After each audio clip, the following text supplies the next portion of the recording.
perfil farmacológico, ¿tá? Que se dice. Entonces, ¿cómo estudian los fármacos? Bueno, primero tienen que conocer el mecanismo de acción, que eso de qué les habla, de los fármacos. ¿Dónde actúa? ¿Cómo? Bien. Pero, o sea, más grande ¿Para qué sirve? que eso, de lo que hemos visto hasta ahora. La farmacodinámica. Sí, para qué sirve, pero el mecanismo, ahí va, el mecanismo de acción me habla de la farmacodinámica, de ese fármaco. Entonces tienen que saber el mecanismo de acción, qué efectos farmacológicos se desprenden de ese mecanismo de acción, ¿tá? Porque, bueno, o sea, los fármacos pueden tener más de un mecanismo de acción y tener varios efectos farmacológicos. Después tienen que saber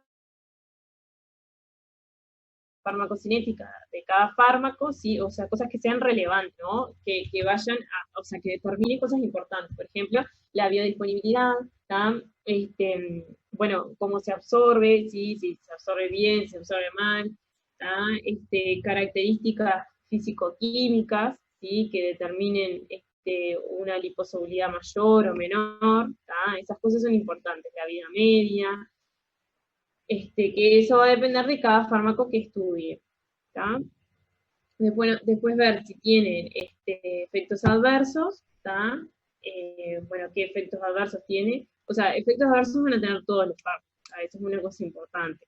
Ningún fármaco está exento de efectos adversos. Después ver si ese fármaco tiene interacciones medicamentosas, es decir, si cuando se administra con otro fármaco, interaccionan, y con qué fármaco. Y bueno, y después ver qué aplicabilidad terapéutica tiene, o sea, cuáles son los usos terapéuticos de ese fármaco. Así es como se estudian los fármacos, ¿sí? Bien. Bueno, entonces, dos cositas que les quiero mencionar rápidamente. Ahí les comparto.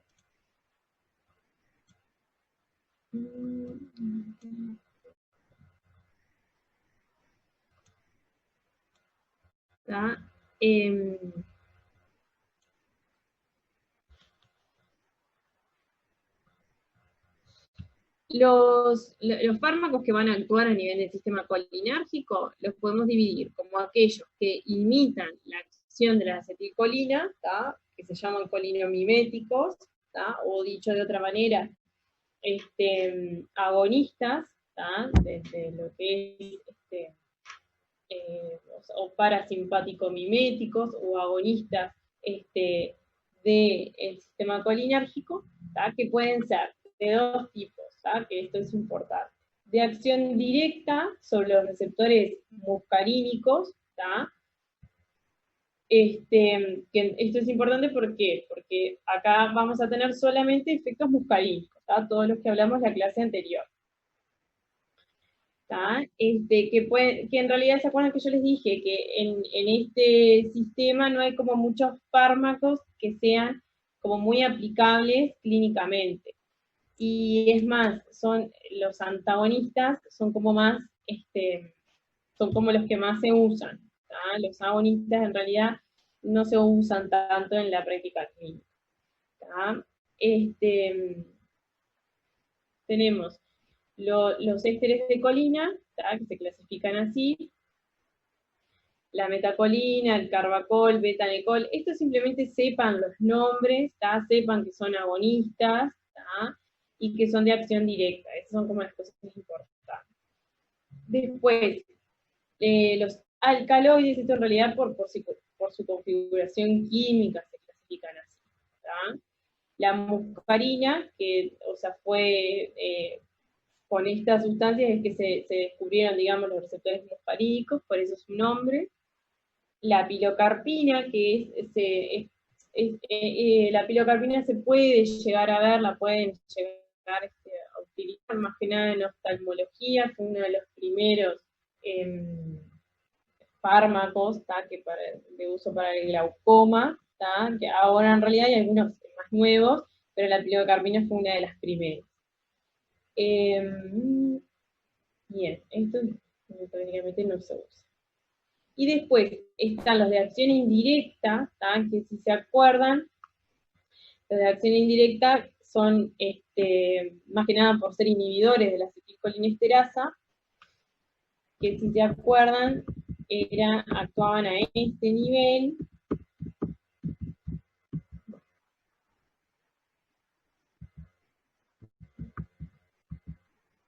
Actuaban a este nivel, ¿sí?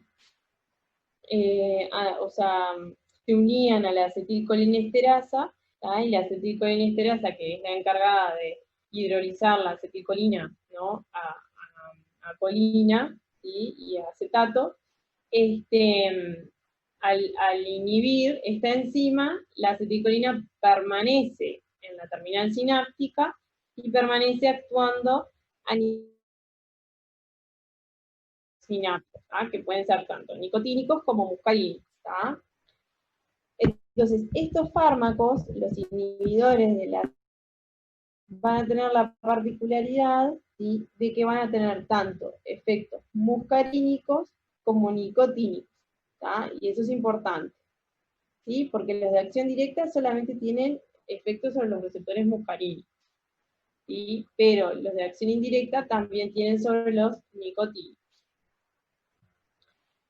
Bien, ¿y qué fármacos son? Bueno, es lo mismo, es como que no se usan tan extensivamente, pero los pueden llegar a ver, como es la fisoxstigmina, la neostigmina, ¿sí? Estos los van a ver más que nada en CTI, en anestesia, ¿tá?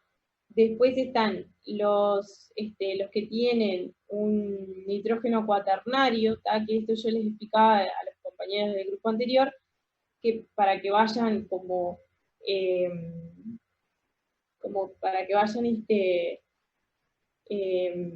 bueno, me sale ahora, pero asociando cosas, ustedes siempre piensen que de la estructura química del fármaco va a determinar varias cosas, ¿sí? O sea, todas aquellas estructuras, todos aquellos fármacos que tengan un grupo amonio cuaternario, ¿sí?, de por sí lo hace menos liposoluble, ¿tá? Por lo tanto, va a atravesar muy mal las barreras plasmáticas, ¿tá? Por ejemplo, el bromuro de hipratropia, ¿tá? Ese es un fármaco que tiene en su estructura un amonio cuaternario y tiene esa cualidad, ¿tá?, que atraviesa muy mal las barreras plasmáticas, entonces se absorbe poco, ¿sí? Y todos aquellos fármacos que tengan en su estructura, un grupo amonio terciario, ¿sí?, en realidad son más hidrosolubles, más liposolubles, por lo tanto van a atravesar bien las barreras plasmáticas, ¿tá? Eso es como para que vayan como incluyendo cosas, ¿tá? Después van a leer y bueno, ¿de qué me sirve saber esto? Y bueno, te sirve porque uno va a tener, por ejemplo, efectos a nivel del sistema nervioso central, el que es más liposoluble, el que tiene el amonio terciario, el que tiene amonio cuaternario, no tanto. ¿Tá? Bueno. Después están los órganos fosforados, ¿tá?, que en realidad no son fármacos, no tienen efectos terapéuticos buscados, sino que los pueden llegar a ver en la práctica clínica como sustancias por intoxicación, ya sea accidental o intencional, ¿tá?, y los tienen que conocer. Perdón, que son compuestos que se utilizan más que nada a nivel agrícola, ¿tá?, para todo lo que es el control de plagas, ¿tá?, como el malatión, metidatión y paratión, ¿sí? Y después están algunos de estructura variada, que son la galantamina y el donepecilio, que tienen efectos más que nada en lo que es la enfermedad de Alzheimer, ¿tá?, enfermedades neurodegenerativas, ¿sí? Bien. Esto en cuanto a los agonistas, ¿tá?, del sistema colinérgico, fármacos agonistas. Este es de Goodman, ¿tá?, lo mismo que hablamos recién, ¿sí? Cuáles son los fármacos, los usos terapéuticos y cosas grandes de la farmacología, sus efectos. Y después, los antagonistas, fármacos que modulan este sistema, ¿sí? Pero que son antagonistas, acá sí van a ver más, que los pueden ver en la práctica clínica habitual, o sea, más de todos los días, que son los colinolíticos, o antagonistas. Tenemos, según su estructura química, aquellos que son alcaloides, como la atropina, que la van a ver, la van a utilizar, y la escopolamina. Y después tenemos los sintéticos, ¿sí? Como la omatropina, todos antiespasmódicos, ¿no? La butilescopolamina, o lo mismo butilbromuro de diosina, es la buscapina, el pinaverio, ¿sí? El bromuro de difratropio, el bromuro de triotropio, la tolterodina, el propinoxato, todos estos los van a ver con mayor frecuencia, y son antagonistas, o colinolíticos, antagonistas del sistema colinérgico, o colinolíticos, y son muscarínicos, o sea, son antagonistas muscarínicos. Bueno, esto es lo mismo, ¿sí? Por ejemplo, acá está la oxibutinina, está la darifenacina, solifenacina, estos son fármacos que se utilizan en la incontinencia urinaria, que lo pueden llegar a ver, más que nada en neurología, ¿sí? Que son otros que no estaban ahí, que los pueden llegar a ver.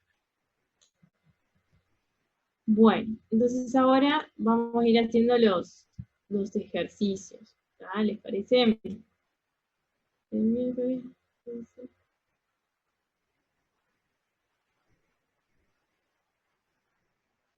Fernanda.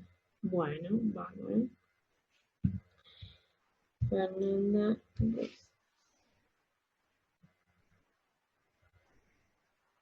Bueno, alguien que lea el primer caso clínico y lo vaya contestando.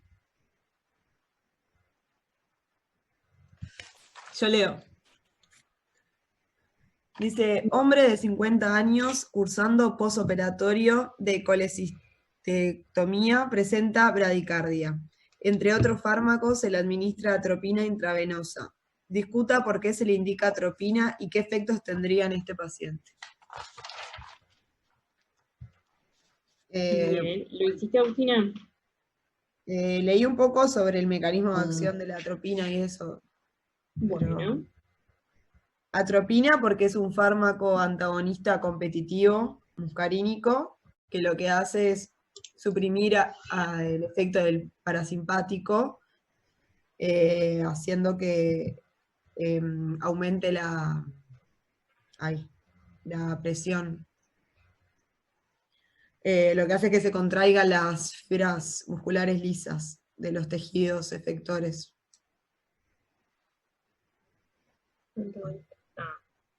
Bueno, ¿qué más pusiste? O sea, se le indica porque tiene bradicardia, ¿no? Entonces lo que se quiere hacer es que se aumente la frecuencia cardíaca. Eso en realidad, por eso este ejercicio no quedó muy lindo. O sea, ustedes a todo paciente que ande ahí con bradicardia no le van a hacer atropina.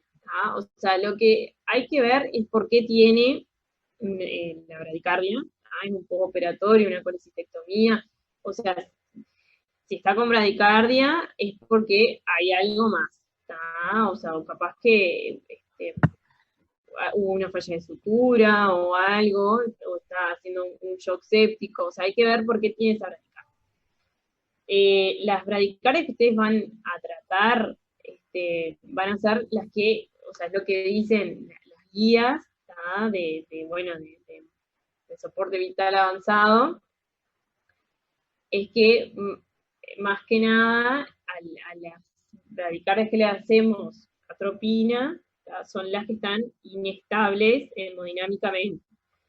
O sea, primero hay que ver por qué tiene esa bradicardia, porque capaz que tiene un bloqueo, si tiene un bloqueo hay que ver un bloqueo auriculoventricular, o sea, hay que ver de qué grado es, qué fármaco le sirve, tampoco se queden con esa idea de que a todas las bradicardias le hacen atropina. Primero hay que ver por qué tiene esa bradicardia, porque capaz que tiene un sustrato que lo puedo corregir con algo que no sea farmacológico, que sea simplemente una intervención. O capaz que yo que sé, que está con un fármaco beta bloqueante, bueno, no es el caso, pero hay que ver por qué. Primero eso. Bien. ¿Qué más pusiste, Agustina?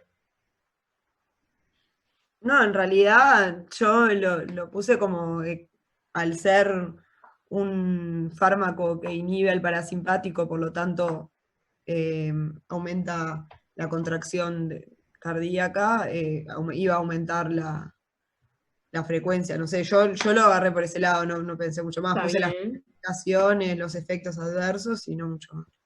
Bueno, a ver, léete eso.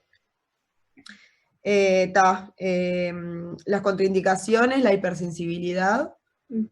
Y Eso leí algo siempre es sobre una contraindicación, ¿no?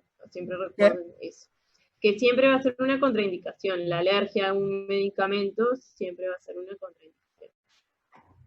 Después leí el riesgo de retención urinaria, por ejemplo, si hay una enfermedad prostática o uretral que no permita que sea eliminado. Y después en advertencias y precauciones estaba la insuficiencia cardíaca, arritmias y tal. Reacciones adversas, la excitación, confusión, hipertermia. Perfecto. Está bien. ¿Alguien puso algo más? Profe, Sí. yo encontré que cuando hay una operación en las vísceras, lo que pasaba era que por reflejos vagales se daba la bradicardia, que era por estar manipulando el peritoneo y eso. Está muy bien. Eso Ah, es más que nada en la cirugía, eso es lo que se llama cirugías que son reflexógenas, justamente por el tironamiento de mesos, por la manipulación quizá de algunos plexos nerviosos, se puede, o sea, la respuesta puede ser parasimpática, aumentar el tono parasimpático y generarte una bradicardia. Pero eso es más que nada en el procedimiento quirúrgico, o sea, en el intraoperatorio, eso puede pasar, sí, está bien. Y por eso es que, ¿cómo es? Que también se utilizan, por parte del anestesista, se utilizan este tipo de fármacos, es más habitual que se utilicen. Pero claro, eso es en el intraoperatorio, eso está bien, son cirugías que pueden ser reflexógenas, está bien. Pero esto, viste que es más que nada te dice en el postoperatorio. Acá yo ya la veo como media, hay que ver, no dice mucho la historia, pero claro, por eso que busqué, porque no sabía por dónde podía venir. sí, es que no es como para discutirlo. Acá lo que hay que discutir es la atropina. Pero, claro, hay que abrir los ganchos, ¿no? Porque si está con una bradicardia, con hipotensión, puede ser que, bueno, que tenga un shock séptico o algo que le está pasando, o sea, alguna complicación temprana o tardía de la cirugía, porque tampoco te dice en qué día del postoperatorio está. Pero acá más que nada es para discutir eso de la atropina. Alguien que De la haya atropina, agregado, no, que de la atropina, leí que es un fármaco antagonista muscarínico y se unía a los receptores M2, puede ser, en el corazón. sí, los que están en el corazón son los M2, Ta. ¿está bien? Entonces, lo que hacía era que compite con el receptor de acetilcolina.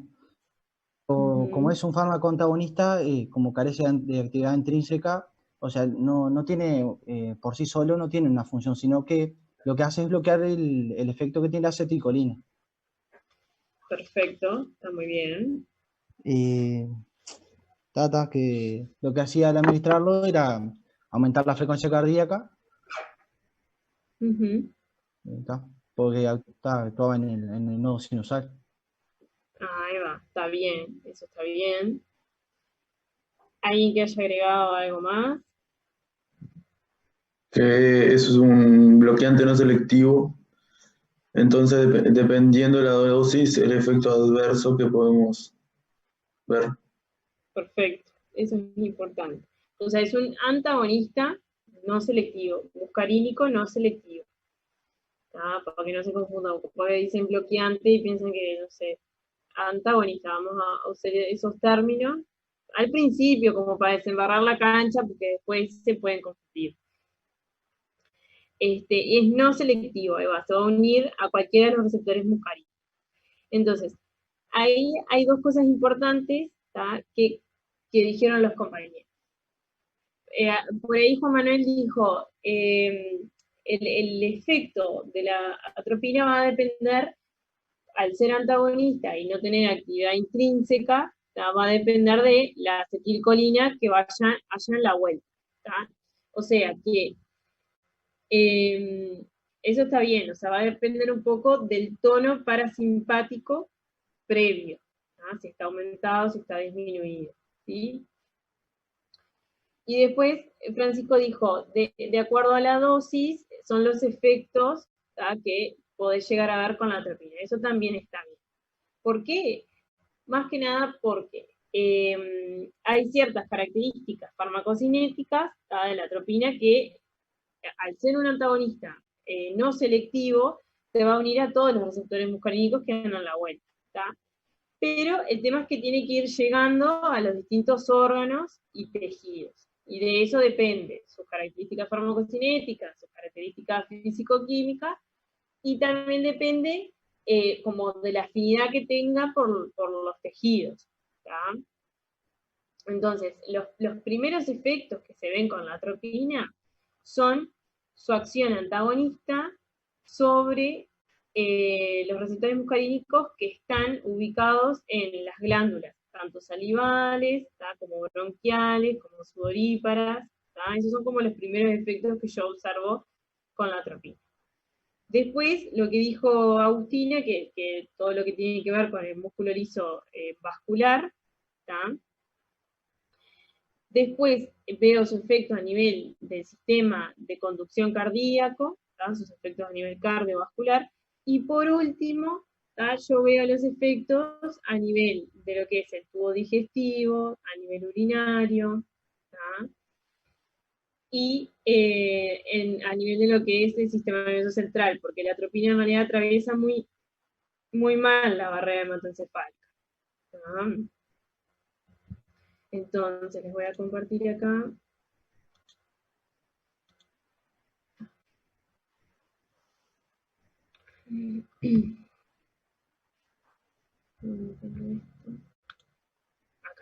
Acá. Esto es del Guzmán, y acá se ve, ¿sí? De acuerdo a la dosis, los efectos que voy teniendo. Obviamente, siempre cómo voy a pensar los efectos, o sea, no me los voy a aprender de memoria porque es imposible. Pero lo que yo les decía a los compañeros del turno anterior, ustedes tienen que saber, obviamente, lo básico, lo fisiológico, ¿sí? Y después se lo organiza, de arriba, o sea, de la cabeza para abajo, van pensando todo lo que afecta a nivel del sistema nervioso central, no se olviden a nivel ocular, bueno, todo lo que tiene que ver con las glándulas, ¿sí? Árbol respiratorio, corazón, tubo digestivo, vejiga, útero, músculo liso y músculo esquelético, se sistematizan así, porque capaz que yo que sé, empiezan acordándose con los efectos a nivel del útero y después saltan a nivel ocular, como para sistematizarse, como para ordenarse el estudio de los efectos, siempre piénsenlo así, y eso para todo, o sea, de la cabeza para abajo, y ahí se ordena. Bueno, entonces a medida que voy aumentando la dosis, voy viendo ciertos efectos. Generalmente las dosis que se utilizan de atropina son entre 2 y 5 miligramos, las ampollas vienen de 2 y 4 miligramos,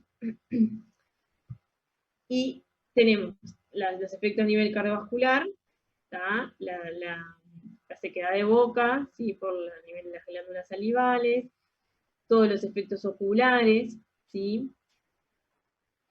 ya con 5 miligramos, esto es frecuente, la dificultad para hablar, ¿tá? Para hablar y deglutir, ¿sí? Son efectos adversos son frecuentes.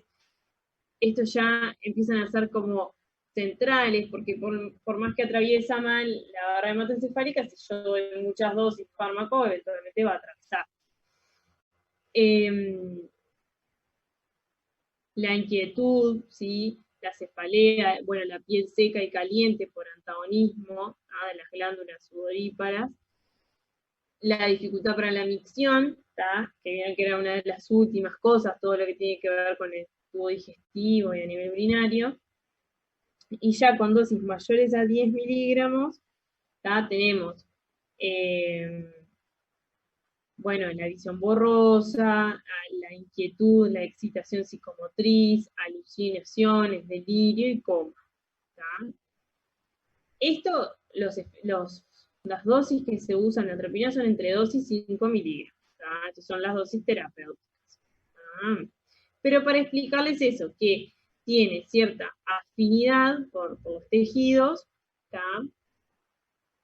Como es lo que dijimos, y que de acuerdo a la dosis también es como los efectos que voy a observar. Y bueno, en realidad se usa, sí, porque como dijimos, las bradicardias que están inestables hemodinámicamente, algunas bradicardias que, bueno, o sea, que por la etiología yo pienso que se beneficiarían de atropina, ¿tá? También es un fármaco de acción rápida, como lo que decía Juan Manuel, era Juan Manuel, sí, Juan Manuel, que capaz que en el intraoperatorio, ¿tá? Yo lo quiero sacar rápido, ¿tá? De la bradicardia, entonces le doy una dosis de atropina, ¿tá? Pero como una de acción rápida, ¿no? Como salvataje, ¿sí? Pero siempre hay que ver por qué, bueno, el paciente tiene la bradicardia, porque capaz que nada que ver, capaz que se soluciona de otra manera y no tengo por qué darle atropina. ¿Por qué? Porque tengo muchos efectos adversos, ¿tá? Y capaz que el remedio termina siendo peor que, ¿cómo te digo, viste? Sí, peor que la enfermedad. Entonces, bueno, porque vieron que al ser un antagonista no selectivo y unirse a todos los receptores muscarínicos que andan a la vuelta, tengo efectos adversos también. ¿Tá? Bien, a ver si me olvidé algo de decirles.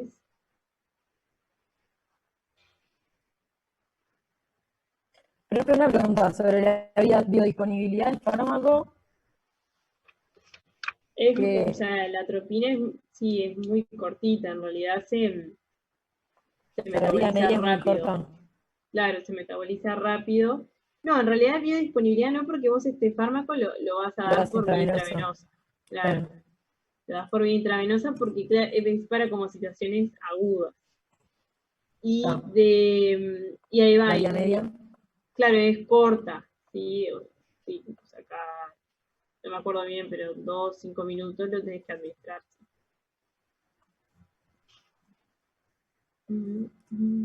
Ok, gracias.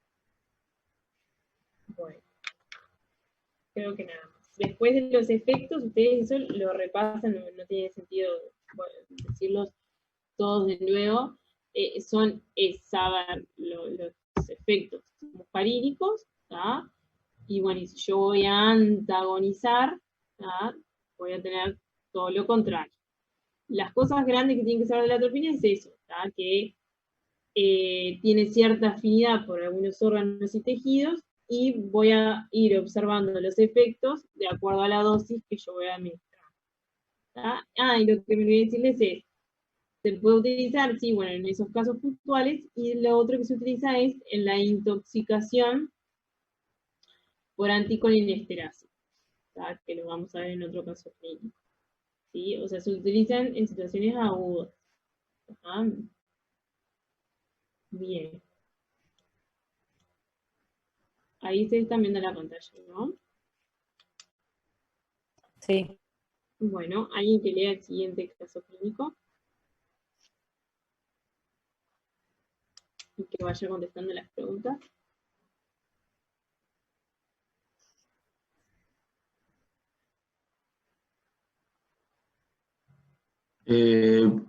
Paciente portador de enfermedad pulmonar obstructiva crónica en tratamiento con salbutamol y bromuro de hipratropio por vía inhalatoria. ¿Cuál es el mecanismo de acción y los efectos farmacológicos de cada fármaco? Bueno, Francisco, ¿no? Sí. ¿Qué contestaste ahí? El salbutamol es un agonista beta-2 adrenérgico Bien. que, por lo tanto, va a dilatar el músculo liso bronquial, en este caso, Ujú. y el bromuro de hipratropio, que es un antimuscarínico, y también va a tener la misma acción, o sea, va a dilatar porque el simpático en este caso se encarga de contraer el músculo liso bronquial. Muy bien. ¿Y qué receptores va, a antagonizar? ¿Es selectivo, no selectivo? Y no Todos selectivo. los tipos. Se une, puede ser que se una a todos los receptores. Sí. ¿Y eso cómo se llama? No selectivo. Sí. Ahí va, no selectivo. Ahí está, es un antagonista muscarínico no selectivo. Y se une a M3 para dilatar el bronquio. Disculpen, estoy como no me siento muy bien, por eso estoy medio como para abajo. Pero está bien. El salbutamol, como bien dijo el compañero, va a ser un agonista beta-2, o sea que es selectivo por los receptores beta-2, agonista adrenérgico, ¿sí? Y el bromuro de hipratropio tiene ese mecanismo de acción. Se van a administrar por vía inhalatoria, perfecto, que eso tiene todas las particularidades de la vía inhalatoria, que la vamos a ver mejor en el taller de asma. Y ahí va, y como dijo Juan Manuel, al administrarse por vía inhalatoria, principalmente va a interaccionar con los M3 del músculo liso bronquial. Sí, está bien. Pero es no selectivo, o sea, se puede unir a cualquier receptor muscarínico que anda en la boca. Bien. Seguimos.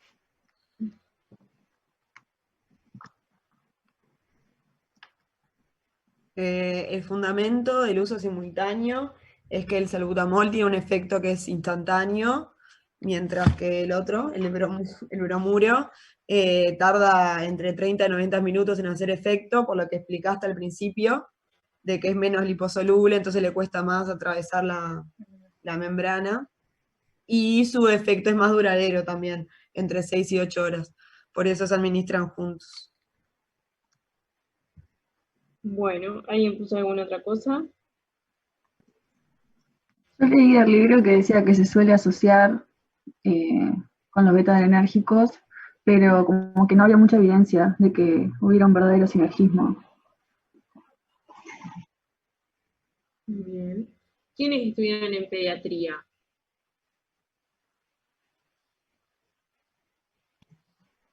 ¿Quiénes hicieron en pediatría?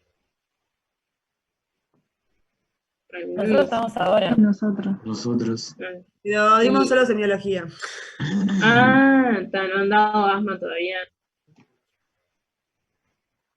¿Asma no han dado? Alguna cosita, No, pero alguna cosa general. pero está. Tuvimos un taller de emergencia pediátrica, pero lo vimos medio para arriba, no vimos propiamente dicho el tema. Ahí va. Dimos más Bien. como clínica, tipo dosis y esas cosas, pero. Bueno, ahí va.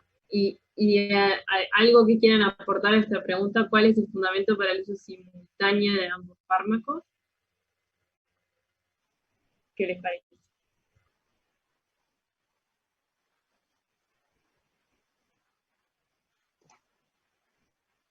¿No? Puede ser que sea por lo que dijiste hoy o sea, no sé si está bien, pero el salbutamol se deglute una gran parte, por ejemplo, y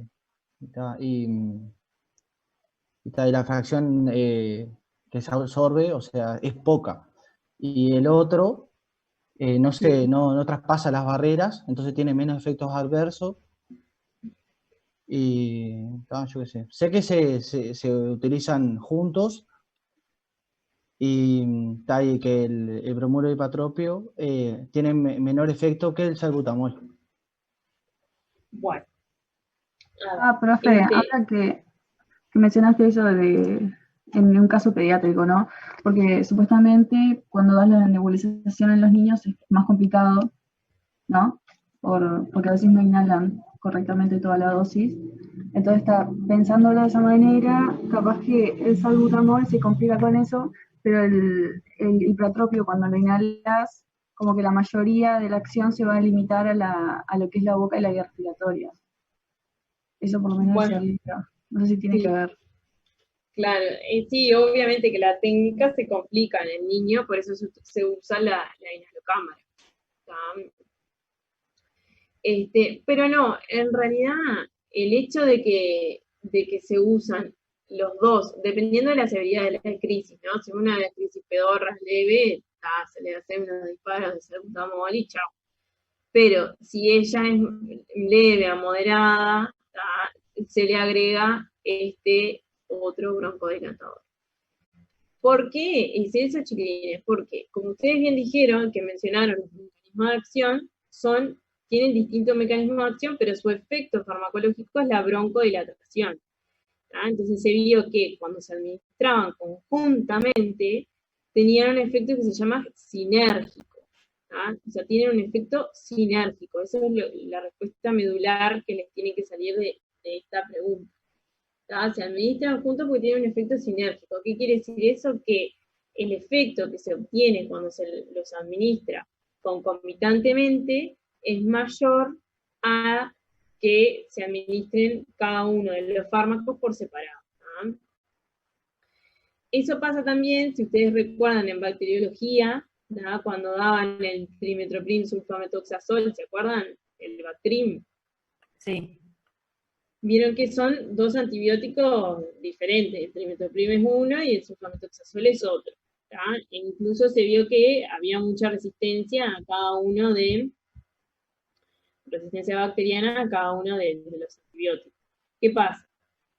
Al inhibir dos pasos sucesivos de lo que es la síntesis de ácido fólico de la bacteria, se vio que cuando se asociaban, cuando se administraban concomitantemente, también tenían un efecto sinérgico.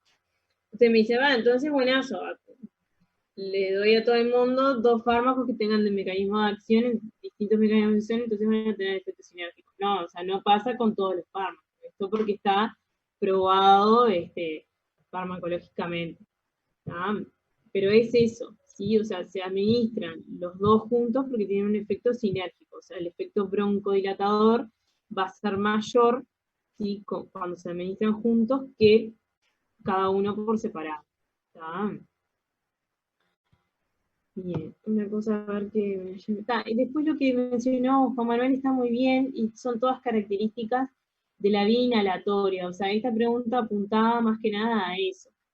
Pero está muy bien todo lo que tú dijiste, que en realidad en la vía inhalatoria y también dependiendo de la técnica, ustedes piensen que son fármacos, bueno, que sus sistemas receptoriales están distribuidos por todo el organismo.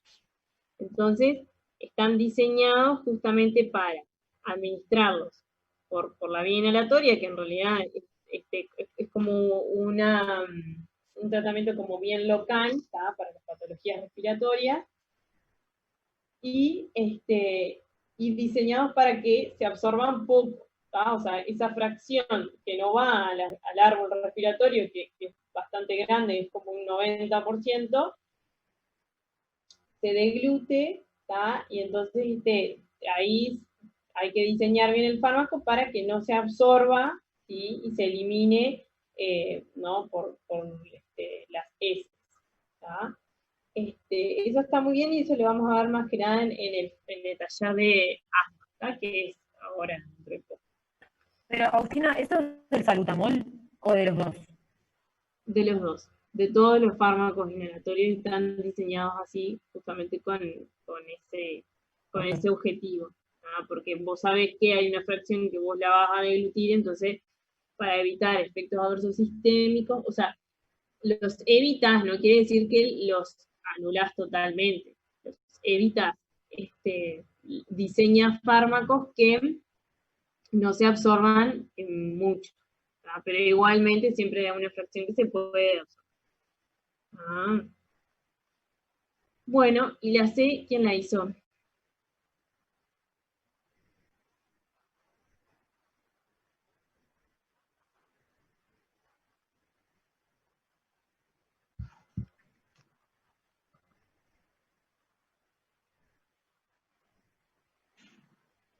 Es fácil.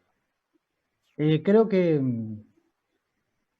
el bromuro de tiotropio tiene una acción más larga, de 24 horas puede ser, y no sé si eso sirve por el tema de la seguridad, cuando vos se lo das, por ejemplo, a un niño, que te asegurás de que por 24 horas va a estar con el efecto, y creo que también decía que tiene más selectividad por los receptores M1 y M3, pero no me acuerdo si eran esos dos. Está perfecto, ¿tá? Son esas las diferencias, una corrección nomás, que eso lo van a ir viendo a medida que vayan estudiando estas patologías respiratorias. Lo que son los antimuscarínicos, chiquillos, como el bromuro de hipertropio y el bromuro de tiotropio, en realidad se utilizan, más que nada, yo creo que esto se los había mencionado en alguna oportunidad, se utilizan más que nada en patologías respiratorias como el EPOC. No, perdón, el bromuro de hipertrofia sí, en las crisis asmáticas tiene su lugar, ¿sí? Y como había dicho Agustina, es no es de acción tan rápida, es un broncodilatador, no es de acción tan rápida como el salbutamol, que el salbutamol ya a los 5 o 10 minutos ya tenemos efectos broncodilatadores, pero tampoco es de acción prolongada como el tiotropio. O sea, el hipertropio demora, sí, tiene una latencia de acción de 30 minutos, pero, ¿cómo es esto? Pero se utiliza en agudo, ¿tá? O sea, de hecho estábamos hablando de las crisis asmáticas, ¿tá? Ya moderadas, severas, ¿tá? Lo que les iba a decir, ahí va, es que el tiotropio y bueno, y los antimuscarínicos tienen más que nada un rol en lo que son patologías respiratorias como el EPOC, ¿tá? La enfermedad pulmonar obstructiva crónica, porque yo creo que les había dicho que en esa enfermedad existe un tono vagal, un tono parasimpático, que está aumentado, ¿sí? Entonces como que estos pacientes estarían como más broncocontraídos que lo habitual. Entonces por eso es que como que la principal medida terapéutica farmacológica es, porque lo primero que tienen que hacer es dejar el pucho, pero farmacológica es este tipo de fármacos, fármacos inhaladores antimuscarínicos. En el asma, o sea, a diferencia del asma... Perdón, profe. Sí. Dijiste un tono parasimpático aumentado. Sí, estos pacientes se vio el EPOC, se dice que tienen como un tono parasimpático aumentado, entonces pues están como más broncocontraídos. Y por eso es que estos fármacos, los antimuscarínicos, son como la piedra angular del tratamiento del EPOC. A diferencia del asma, ¿cuál es el principal tratamiento farmacológico del asma? Los beta-2 agonistas. O sea, de mantenimiento. En agudos sí está bien, en la crisis asmática está bien, pero de mantenimiento, porque viste que son enfermedades crónicas, son enfermedades crónicas como toda enfermedad crónica, de ahora en más que ustedes van a ir estudiando, yo que sé, la diabetes, la hipertensión, el asma, siempre van a cursar, bueno, su curso crónico de la enfermedad y se pueden agudizar. En las agudizaciones, como en la crisis asmática, está bien, sí, lo que ustedes dicen, broncodilatadores de acción rápida, como el salbutamol. Pero en el tratamiento de mantenimiento, ¿cuál es, o sea, la piedra angular del tratamiento del asma? Fármaco.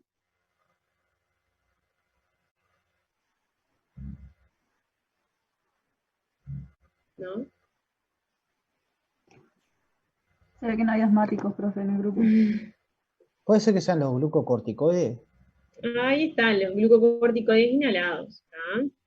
Ustedes recuerden que esto creo que lo vieron en tercero. Cuando el asma es una patología que es inflamatoria por excelencia.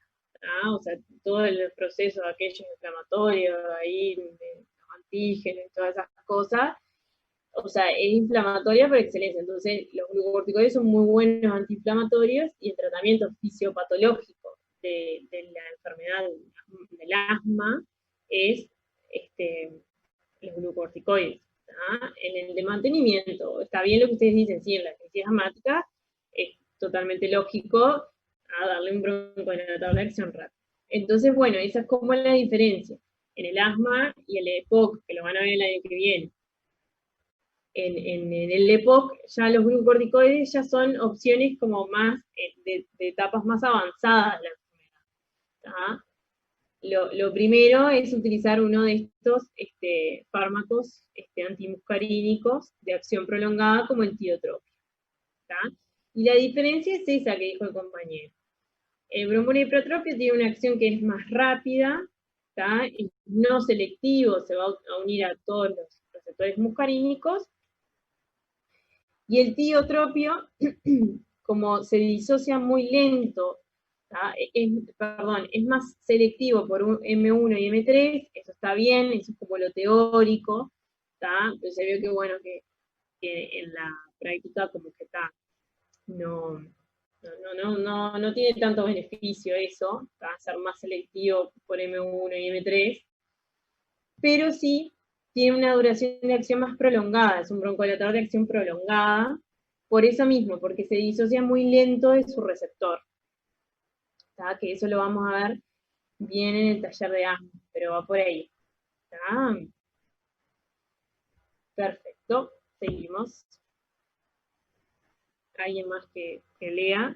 Este es el caso clínico más lindo de este taller, el más interesante.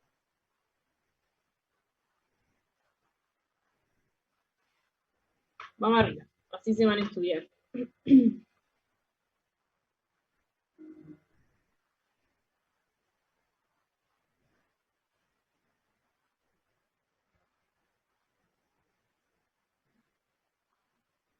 Profesor Leo, pero no la hice. Bueno, alguien que lo haya hecho, porque ya Agustina y Francisco ya leyeron. ¿Alguien más? Yo les dije que lo tenían que hacer.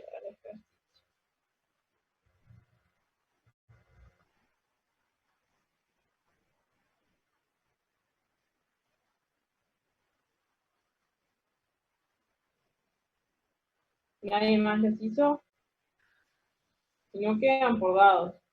Solo leo, profe, yo lo hice a medias, pero... Dale, Camila. A ver, trabajador rural de 26 años es trasladado al departamento de emergencia por cuadro de 6 horas de evolución dado por excitación y dificultad respiratoria. Estuvo trabajando en la fumigación del campo con malatión sin protección. Al examen físico se destaca excitación psicomotriz, miosis, sudoración intensa, debilidad muscular, polipnea, obstrucción bronquial con hipersecreción y broncoespasmo. La A dice, ¿qué es el malatión y cómo se producen sus efectos tóxicos? Yo lo que vi, o sea, que es un insecticida que se usa. Bien. Y que lo que tiene es que es un anticolinérgico porque de acción indirecta inhibiendo a la acetilcolinesterasa. Entonces no es un anticolinérgico. Perdón, es un colinérgico, perdón. Un agonista. ¿Es un qué? Es un agonista. Ahí va. Bien. Y bueno, como actúa inhibiendo la acetilcolinesterasa, aumenta la acetilcolina y esto va a provocar una sobreestimulación, por ejemplo, del sistema nervioso, que es lo que le estaba pasando a él. Y bueno, después buscando un poco de información, supuestamente no es tóxico a dosis bajas, pero a dosis altas sí, y bueno, él trabaja fumigando, entonces debe estar muy expuesto y aparte no estaba con protección. A ver qué más decía. Y cómo produce efectos tóxicos. Y bueno, como decía, no permitiendo que la acetilcolina se una a sus receptores. No sé si Una me pregunta. ¿Inhibe la unión de la acetilcolina o lo que hace es que no permitir que se degrade la acetilcolina por la colinesterasa? O sea, si inhibe. Al revés, o sea, la acetilcolina se puede unir, por eso además está con broncoespasmo y todo, porque hay como que no se puede sacar del medio la acetilcolina, ¿no? Porque no está funcionando la enzima que la degradaría. Perfecto, ahí está. Entonces, resumiendo la primer pregunta, que es la A, ¿tá? El malatión, como bien dijo Camila, ¿tá? Es un insecticida, ¿tá? Se utiliza, lo que les dije hace un ratito, se utiliza como plaguicida, ¿tá? Y es un órgano fosforado, ¿tá? O sea, en realidad es una sustancia que no es terapéutica, ¿tá? O sea, se utiliza como plaguicida para las moscas, ¿cómo es esto? Sí, para las huertas, ¿tá? Yo no tengo idea de lo que leí, pero es como un plaguicida. Entonces, el efecto, que eso fue lo que dijo Agustina, es, y también lo mencionó Camila, es que es un antagonista, perdón, es un se une a la acetilcolinesterasa, ¿tá? De manera irreversible, ¿tá? O sea, se une a la acetilcolinesterasa de manera irreversible, por lo tanto esa unión es muy fuerte, y de esa manera la acetilcolinesterasa no puede degradar la acetilcolina que estaba acá, si se acuerdan.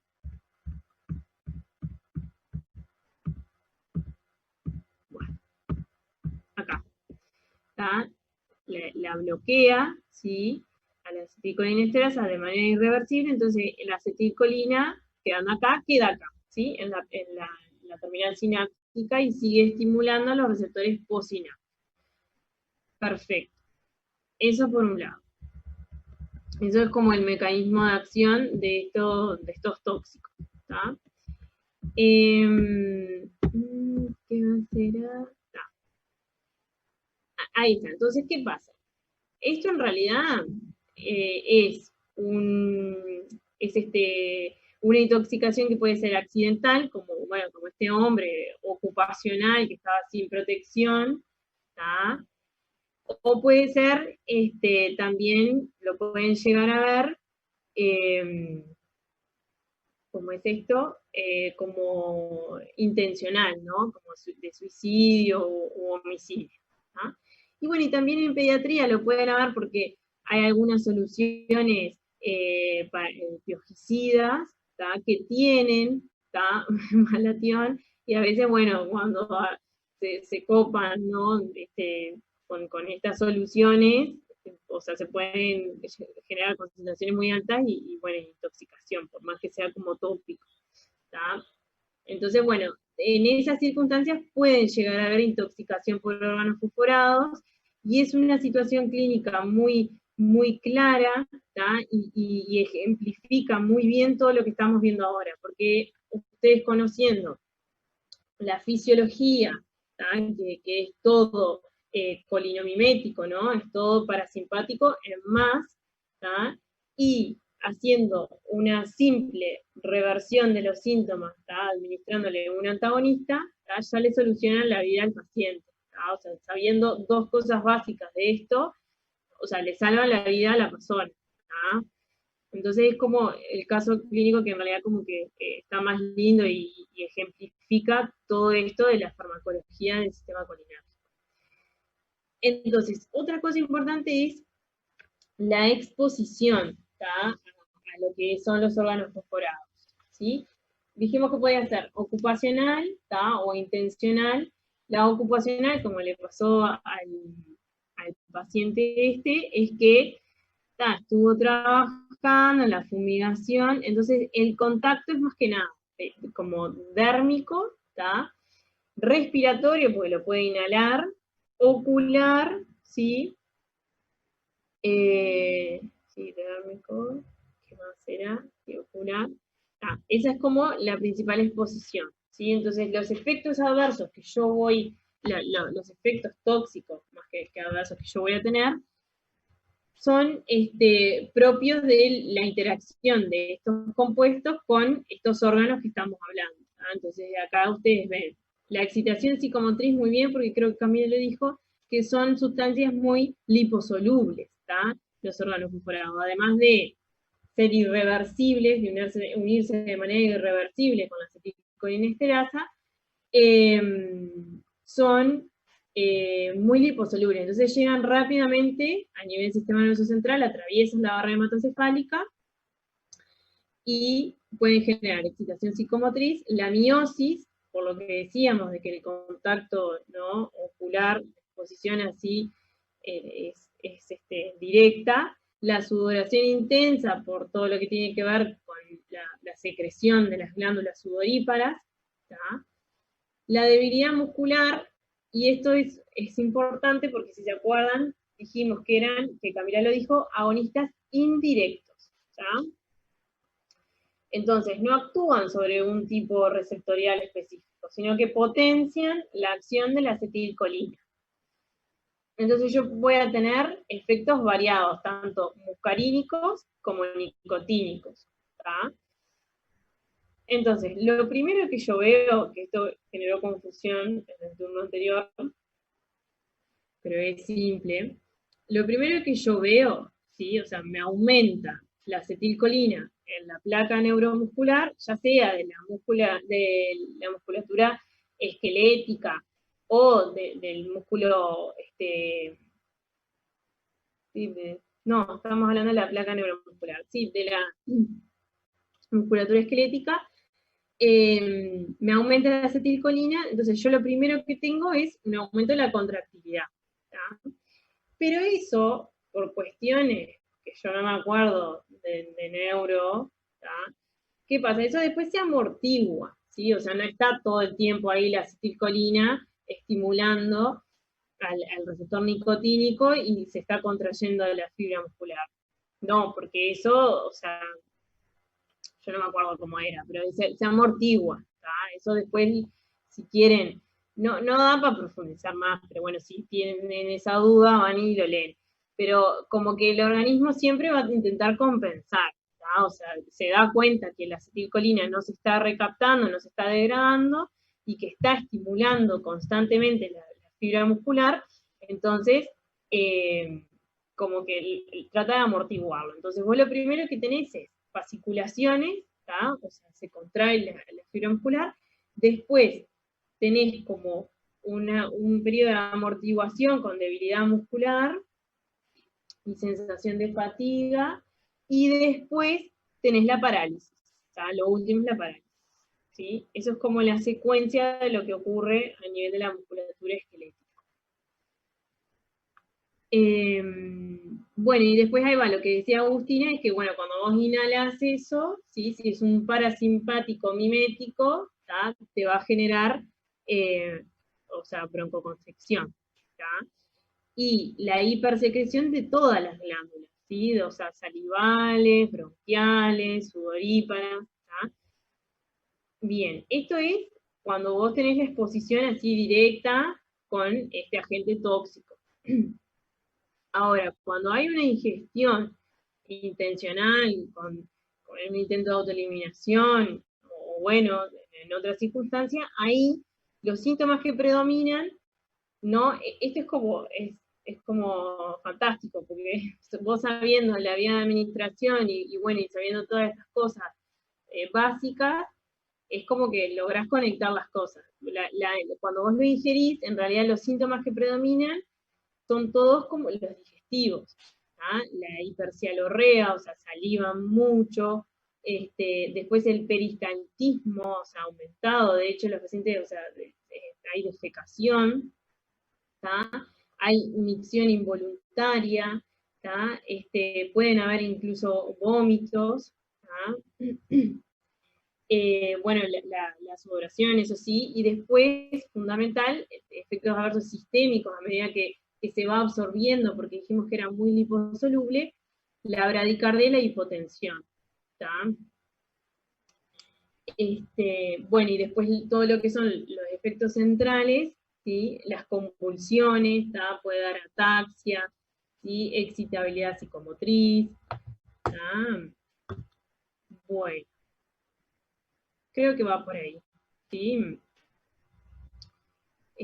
Recuerden eso, ¿tá? Que como bien dijeron, los compañeros son agonistas indirectos, entonces a ustedes se les tiene que prender la lamparita que voy a tener tanto efectos nicotínicos como muscarínicos. ¿Tá? ¿Por qué? Porque me va a potenciar la acción de la acetilcolina, ¿tá? No es que va a un receptor y lo activa. No, o sea, indirectamente me está estimulando lo que es la neurotransmisión colina. ¿Sí? ¿Entendieron eso? Sí. Bueno. Bien. Y bueno, ¿y qué hacen? Porque esto les puede pasar como internos, ¿tá? Como médicos generales de puerta, ¿tá? ¿Y qué es lo primero que van a hacer con este paciente? Les cae así, el gaucho les cae todo así con excitación, todos unos roncos, unas sibilancias, todos unos mocos ahí, unos ruidos extraños. ¿Qué es lo que van a hacer? Se ríen. Atropina. Yo leí que le da atropina. Eso está bien. Y Está bien. también reactivadores enzimáticos de la... Como la pralidoxina. Ahí va, esa misma. Ahí va, sí, eso es algo que dice el libro, que sí, que yo también me acuerdo como grado 1, lo decía, pero acá no se usan mucho las oximas. Está bien, sí, son reactivadores de la acetilcolinesterasa, y principalmente cuando se dan las primeras horas de que sucedió la intoxicación, pero acá generalmente lo que se hace es de una atropina, ¿tá? O sea, yo tengo todos estos efectos agonistas, ¿tá? De los órganos fosforados, entonces le voy a dar un antagonista, y más en una situación como esta que es de emergencia. ¿Tá? Igual yo Yo tengo sé una que pregunta. es lo que está en el libro, y dice las oximas, en las primeras creo que 6, 12 horas, no me acuerdo, pero sí, me acuerdo que yo lo decía, pero no, o sea, lo que se hace es atropina. ¿Ah? Porque vos dijiste que la unión era irreversible. Entonces, si yo le doy la atropina lo que va a hacer, bueno, es antagonizar un poco ese efecto de la acetilcolina. Pero ¿cómo hago que el malactón se separe de la enzima? ¿Me va a quedar para siempre ahí? No, claro, eso no. Se van a generar nuevas moléculas de acetilcolinesterasa. Por eso, claro, y es más, y la acetilcolina, la atropina, ¿qué efectos me va a revertir? Los efectos de la acetilcolina que está constantemente ahí. O sea. Claro, pero ¿cuál? Pero los muscarínicos. Ahí va, mirá Joaquín Morrayo, nunca lo había escuchado. Ahí va, los muscarínicos, ¿está? Los muscarínicos. Estoy siempre presente acá, profe. Sí, yo sé que están todos, pero no todos hablan. Los muscarínicos, perfecto. Los nicotínicos, no. ¿Está? Y claro, lo que tu duda, Agustina, era que, no, claro, o sea, no te las va a separar, ¿sí? Pero eso, bueno, se van a generar nuevas moléculas de acetilcolinesterasa, y bueno, eso en cuestión, por eso estos pacientes, en realidad, vos le haces esto, ¿tá? En emergencia, que ahora vamos a decir una cosa antes que eso, que es lo que hacen, pero después estos pacientes van para CTI, ¿tá? O sea, porque va a durar un poquito estos efectos, y incluso le tienen que dar atropina constantemente, ¿tá? Continuamente, porque o sea, vuelven, estos síntomas vuelven. ¿Tá? ¿Qué ibas a decir tú, Agustina? No, te iba a preguntar si se le da atropina independientemente de la vía de administración, o sea, de la vía de intoxicación. Sí, ahí va, eso es lo que vamos a hablar ahora. Sí, si es ingerida, decís vos, sí, le dan atropina intravenosa, sí. Pero antes, ustedes están ahí, ¿sí? Viene este señor, lo primero que van a hacer es llevarlo a un área en la emergencia que esté monitorizada. ¿Por qué? ¿Me escuchan bien ahí? Porque yo me veo como borrosa. Sí, sí. ¿Por qué? Porque estuvimos hablando ¿qué? De que se va parálisis muscular, que puede generar hipotensión, bradicardia. Son cosas que tiene que estar en un área monitorizada, donde yo pueda manipular fármacos, fármacos por vía intravenosa, o sea, le van a colocar una vía venosa periférica, y donde pueda tener también instrumentación de la vía aérea, porque estos pacientes, como bien dijimos, los efectos muscarínicos, buenazo, con la atropina los revertimos, pero los nicotínicos, y el diafragma, ¿qué hacemos? O sea, va a haber que intubarlo y eventualmente, o sea, y ventilarlo. Entonces, estos pacientes primero es eso, un área monitorizada, con monitor cardíaco, más sabiendo que pueden generar esta bradicardia.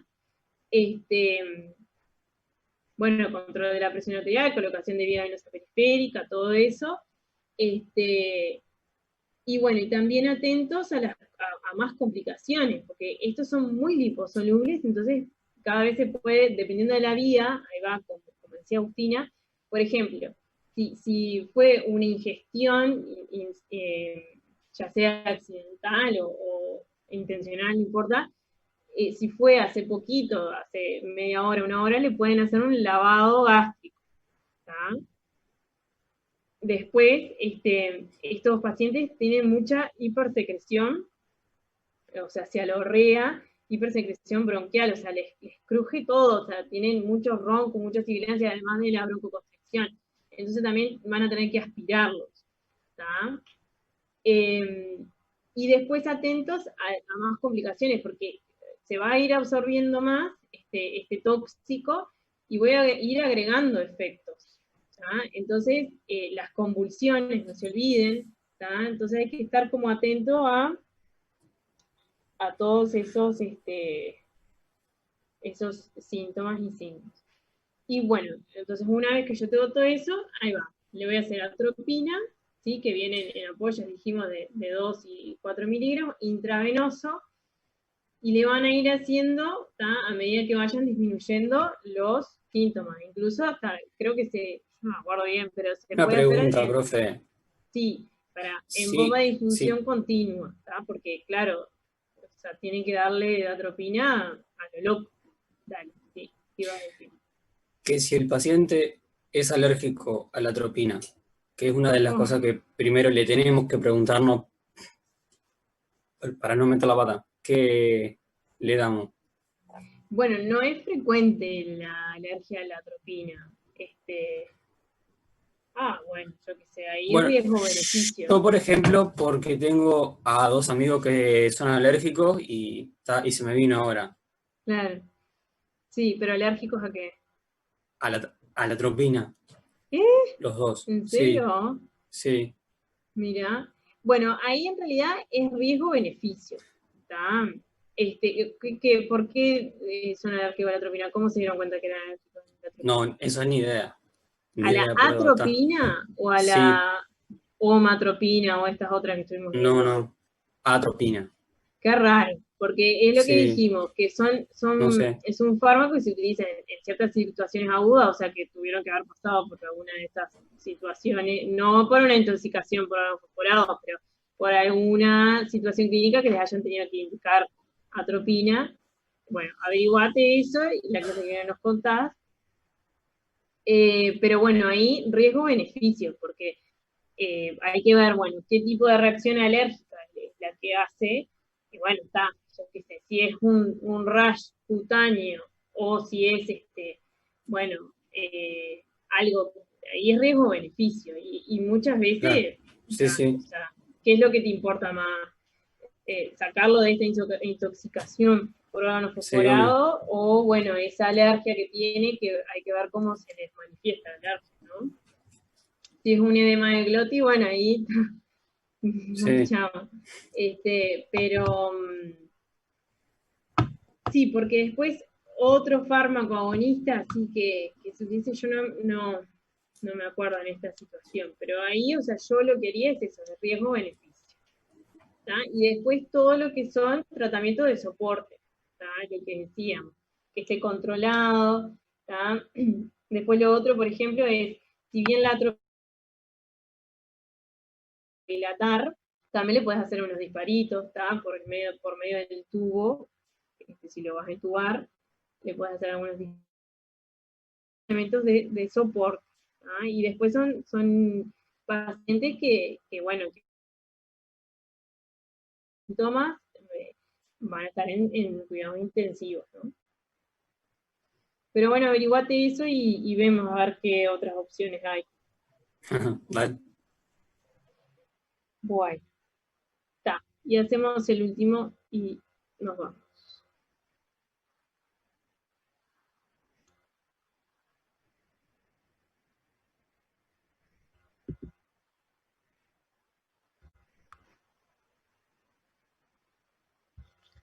Bueno, alguien que se la juegue por el último.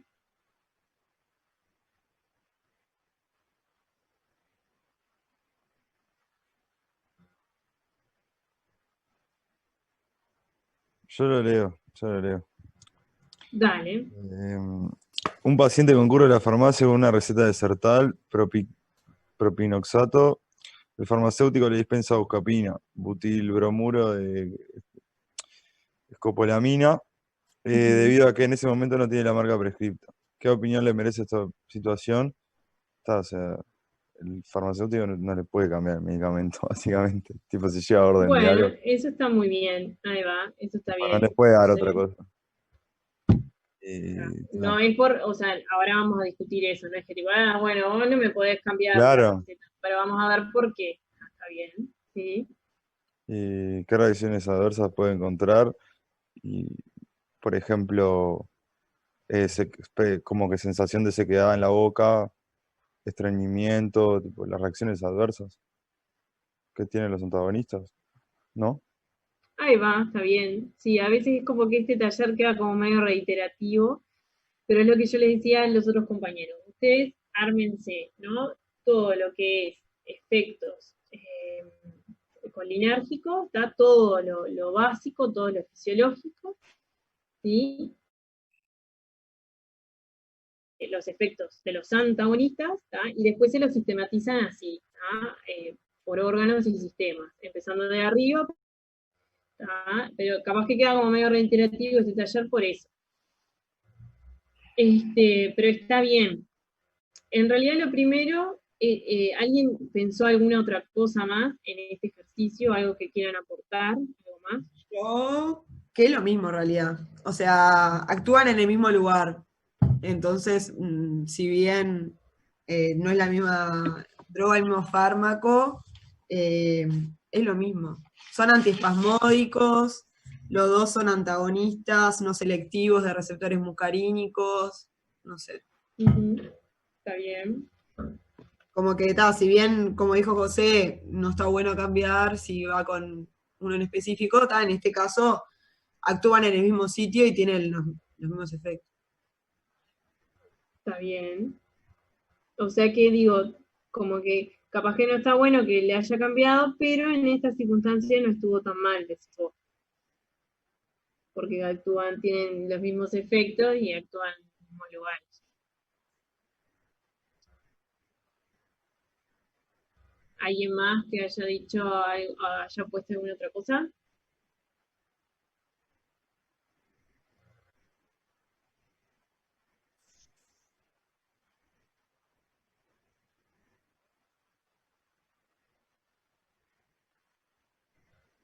Bueno. En realidad, está bien eso. Después otra compañera de turno de día dijo, bueno, lo que está mal, dice, es poner las marcas comerciales. Bueno, eso está bien también. Ustedes acostúmbrense como futuros médicos, prescriptores, que, ¿cómo es esto? Que tienen que prescribir por principio activo, por el nombre del fármaco. Eso es como lo correcto. Y bueno, y va por ahí lo que dijo José, es que en lo que se llama, tampoco ser tan así, tan dictatorial y decir, bueno, no, la farmacéutica no me puede cambiar la receta. Pero hablando no, en términos de lo que se llama la cadena del medicamento, o sea, el médico prescriptor, ¿sí? que indica al paciente un fármaco, ¿tá? Lo hace, bueno, siguiendo lo que se llaman las guías de la buena prescripción, ¿tá? Ajustándose a un objetivo terapéutico, en este caso, bueno, aliviar los síntomas de un cólico hepático, pongámosle, y siempre individualizando, ¿no? al paciente que tenemos enfrente, ¿no? Capaz que, bueno, hay el Sartal, ¿sí? Es mejor para ese paciente que la Eucapina, ¿tá? Entonces, pongámosle hipotéticamente, ¿no? Entonces, claro, como que el dispensador de medicamentos, que es el farmacéutico, quizá no sería como la persona más adecuada para cambiar una prescripción médica, sabiendo que puede tener algunas consecuencias, ¿tá? ¿Por qué? Porque eso ya pasó por un proceso de razonamiento por parte del clínico que pensó que esa medicación era la más adecuada para el paciente, ¿tá? Entonces, como que en ese sentido no estaría tan bueno, ¿tá? Que se cambie así, ¿no? La prescripción médica como si nada. Y lo otro importante es que está bien lo que ustedes dijeron, ¿tá? Ambos son, ¿se acuerdan que los vimos acá?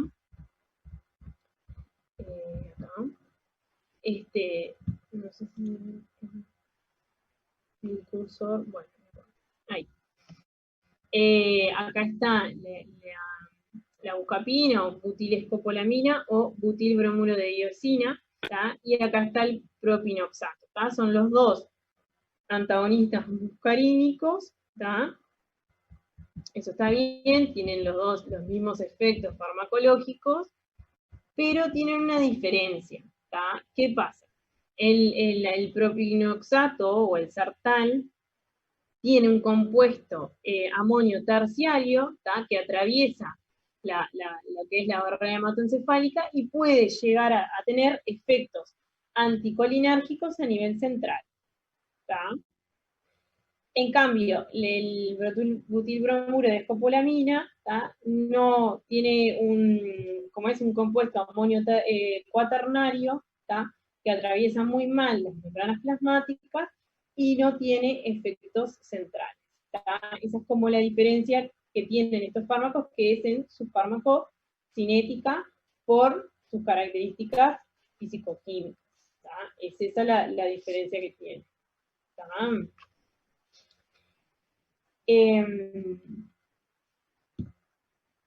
Bueno.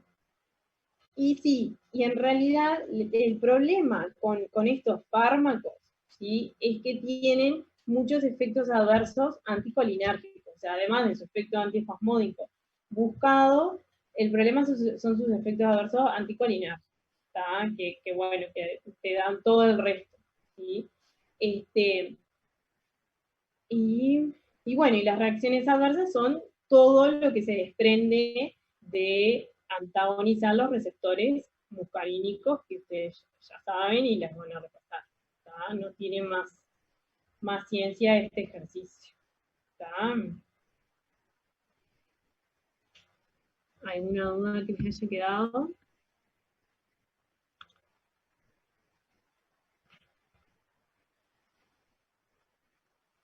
No, profe. No. Bueno. Ya no, profe, gracias. Bien. Había dicho algo de hipertrofia prostática. No sé si en este ejercicio, pero alguien había dicho algo, los efectos anticolinérgicos a nivel urinario. Eso está bien, ¿tá? Por eso que decíamos, más que nada los anticolinérgicos, que son los que más van a ver en la práctica clínica, hay que estar atentos a sus efectos adversos, que fue algo de lo que hablamos en la clase anterior, ¿se acuerdan de la carga anticolinérgica? ¿Tá? Que los viejitos eran los que en realidad a veces estaban con muchos, con polifarmacia, con muchos fármacos, y algunos de ellos incluso podían tener efectos anticolinarios. Entonces eso era como bastante poco racional. Y bueno, y eso está bien, algunos de estos fármacos anticolinérgicos pueden generar retención urinaria, que fue un poco lo que vimos, si ustedes se acuerdan, hace un ratito, que vimos que algunos se usaban para lo que es la incontinencia urinaria. O sea, estos para la incontinencia urinaria, justamente porque al antagonizar el parasimpático, retienen la orina. Entonces, a veces, ¿no? Pueden generar retención urinaria. Y bueno, puede ser un efecto. Por eso, más que nada, lo anticolinérgico también hay que estudiarlo como con esa mirada, que cuando un paciente recibe muchos efectos, fármacos, anticolinérgicos, pueden tener muchos efectos adversos, y bueno, eso. Bien. Bueno, si no tienen más dudas, la clase que viene vamos a hablar de adreners. Cambiamos de sistema, así que estudien. Ese video está mejor, porque no sé si fueron ustedes o los del turno anterior, que malazos estaban con el teórico de...